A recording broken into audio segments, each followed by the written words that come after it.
what can we do with the conversation regarding inflation recently? And we're in the middle of June 2021 for anyone that's listening.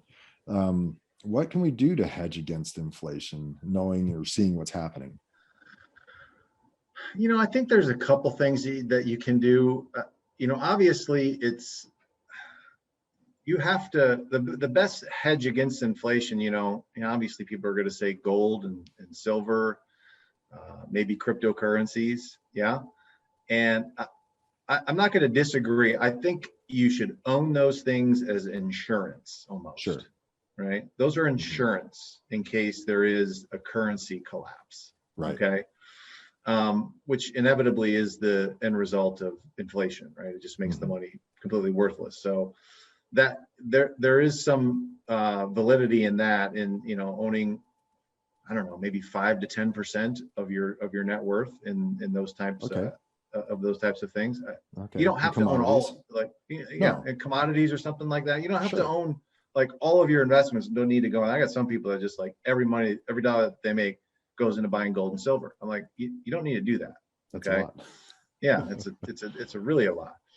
So, but things that produce income, I think, are your best hedge against inflation, right? Okay. Because and I use this example already. Warren Buffett doesn't care if the price of eggs goes from $4 to $10. Why? Because he just owns so many mean businesses and means of production, and his income is so high.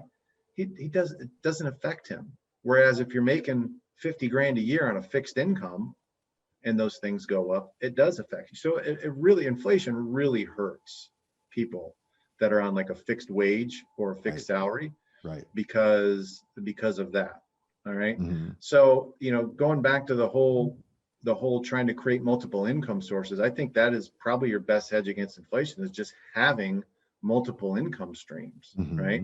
That if you have a business that's producing, revenue for you, and then you have real estate, and maybe you have, wealth, other kinds of wealth building vehicles, stocks, bonds, or insurance products, or whatever it is, right? That's feeding you income.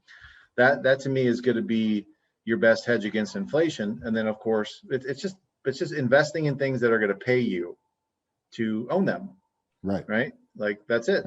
Like those things should be whatever those things are. And then having an insurance with the precious metals, commodities, or crypto, although I'm not 100% sold on the crypto yet, but my mind is changing. Understood.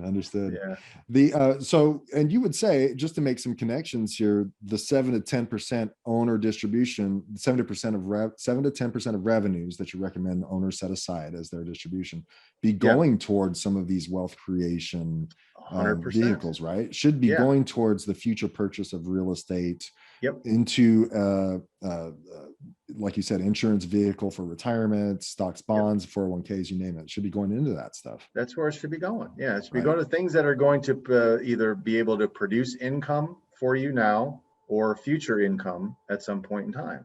But it should be something that that has those characteristics, and for sure. And I think if you do that, consistently over, a 7 to 10 year period, then, you'll just, now that's kind of your passive income right there. And then whenever it is that you decide to sell your business, man, that's just now another pile of money that you got to invest, generate passive income, generate more passive income. Exactly. Right. So it just, I just think it's a real successful action to do that. And that to me is probably a better way to fight inflation than to worry about, like, buying, 50 rolls of toilet paper right now.